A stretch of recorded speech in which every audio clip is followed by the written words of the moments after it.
What is biodynamics? Honestly, it's quite hard to put it just in a few words.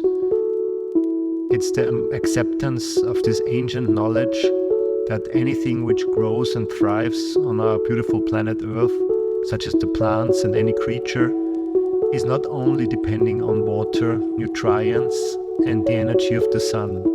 There's so much more involved. The gravity of the moon, the lunar constellations, the planetary constellations, the vast cosmos around us.